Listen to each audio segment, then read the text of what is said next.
क्या हुआ जब कुंभकर्ण का पुत्र मुल्कासुर आया भगवान श्री राम से अपने पिता के मृत्यु का बदला लेने? आखिर क्यों मुल्कासुर जैसे शक्तिशाली राक्षस को भगवान श्री राम भी नहीं हरा पाए? दोस्तों, वीडियो में आगे बढ़ने से पहले हमारे YouTube चैनल सत्य की ज्ञान को सब्सक्राइब जरूर करें। कमेंट बॉक्स में जय श्री राम लिखना ना भूले। हिंदू धर्म सबसे प्राचीन पौराणिक और ऐतिहासिक धर्म ग्रंथ रामायण के बारे में तो हम सभी जानते हैं, लेकिन रामायण काल से जुड़ी कई सारी ऐसी कथाएं भी हैं जिनके बारे में शायद ही आपने कभी सुना होगा। ऐसी की एक कथा कुंभकर्ण के बेटे मुल्कासुर की है, जो भगवान श्री राम से अपने पिता की मृत्यु का बदला लेने आया था और राजा राम ने नहीं बल्कि माता सीता ने एक बाण चलाकर उसे मुक्ति प्रदान की। दरअसल यह कथा राम और रावण के युद्ध के बाद श्री राम के राज्याभिषेक के समय की है, जब श्री राम लंका का राजपाट विभीषण को सौंपकर माता सीता और लक्ष्मण सहित अयोध्या लौटकर राजपाट संभाल रहे थे।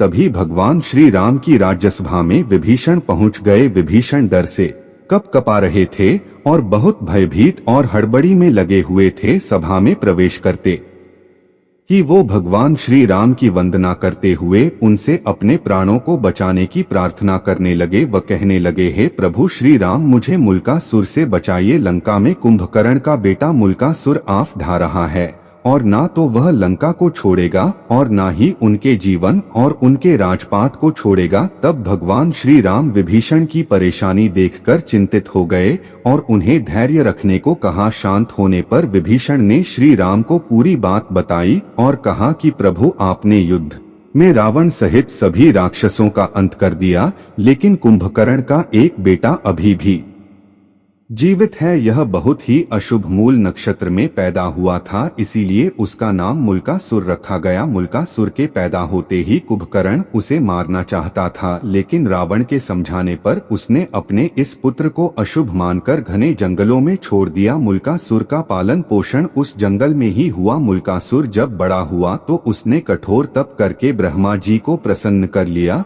और उनसे वरदान के रूप में अमृत मांगा। लेकिन जब ब्रह्मा जी ने उसे अमृत देने से मना कर दिया तो उसने ब्रह्मा जी से वरदान मांगा कि उसकी मृत्यु किसी ऐसी स्त्री के हाथों हो जो आजीवन पवित्र और सती रही हो। इस वरदान के बाद ब्रह्मांड में कोई भी पुरुष उसे नहीं मार सकता और अपने इसी वर और बल के घमंड में भयानक उत्पात वो मचा रहा है। अब जब जंगल में उसे पता चला कि आपने उसके खानदान का सफाया कर दिया, उसके पिता कुंभकर्ण को भी मार दिया और लंका जीत ली और राजपाट मुझे सौंप दिया, तो वह क्रोध में बोखला हुआ है। उसने घोषणा की है कि वह पहले मुझे मारेगा और फिर प्रभु श्री राम को मृत्यु प्रदान करेगा। इससे पहले जिस दिन श्री राम ने विभीषण को लंका का राजपाट सौंपा था, उसके कुछ दिन बाद ही मुल्कासुर ने पाताल वासियों के साथ लंका पहुंचकर लंका और विभीषण के ऊपर धावा बोल दिया। विभीषण ने 6 महीने तक वीरता से मुल्कासुर का मुकाबला किया, लेकिन ब्रह्मा जी के वरदान से वह इतना ताकतवर बन गया कि कोई भी उसका सामना नहीं कर सकता था और मजबूरन विभीषण को भी लंका छोड़कर भागना पड़ा और वह अपने बेटे मंत्रियों और स्त्रियों के साथ किसी प्रकार सुरंग के जरिए भागकर भगवान श्री राम के पास मदद के लिए आ गया। मुल्कासुर ने लंका में धावा बोलते समय घोषणा की थी कि वह सबसे पहले धोखेबाज विभीषण को मारेगा और फिर उसके बाद अपने पिता की हत्या का बदला लेने वाले भगवान श्री राम का वध भी करेगा। और लंका में विभीषण को ना देखकर मुल्कासुर ने अयोध्या आने की ठान ली थी। अब लंका और अयोध्या दोनों खतरे में थी, तो ऐसे में श्री राम तत्काल ही हनुमान जी और लक्ष्मण जी सहित सेना लेकर पुष्पक विमान पर सवार होकर लंका की ओर गए। श्री राम के लंका पहुंचते ही मुल्कासुर ने अपनी सेना को लेकर उन पर धावा बोल दिया। लगातार 7 दिनों के भयानक युद्ध के बाद भी कोई परिणाम न निकला और मुल्कासुर अकेले ही भगवान श्री राम की सेना पर भारी पड़ रहा था। मुल्कासुर को ना ही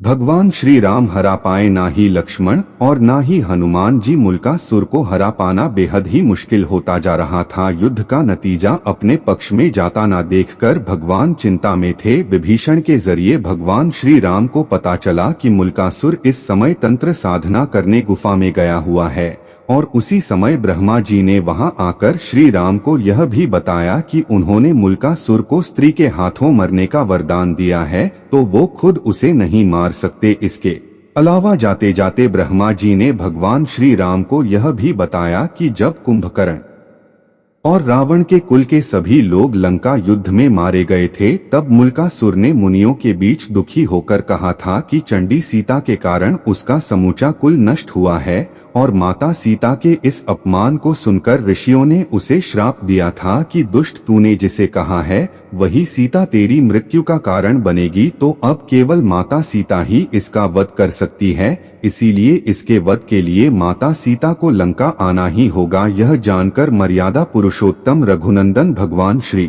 राम ने हनुमान जी और गरुड़ को तुरंत ही पुष्पक विमान के साथ सीता जी को लेने भेजा। पति के संदेश को सुनकर सीता जी तुरंत जल्दी और भगवान श्री राम की आज्ञा से उनके शरीर से एक दूसरी तामसी शक्ति निकल पड़ी। उसका स्वर बड़ा भयानक था। ये छाया सीता चंडी के वैश में लंका की ओर बढ़ चली। वहीं श्री राम के कहने पर उनकी वानर सेना ने मुल्कासुर की गुप्त गुफा में जाकर उसकी तांत्रिक सिद्धियों को तहस नहस कर दिया। यह देखकर क्रोध में तमतमाया हुआ मुल्कासुर दांत किटकिटाना में आ गया और युद्ध के मैदान में माता सीता की छाया चंडी सीता को देखकर गरज कर कहने लगा, मैं औरतों पर मर्दानगी नहीं दिखाता, तू यहाँ से भाग जा।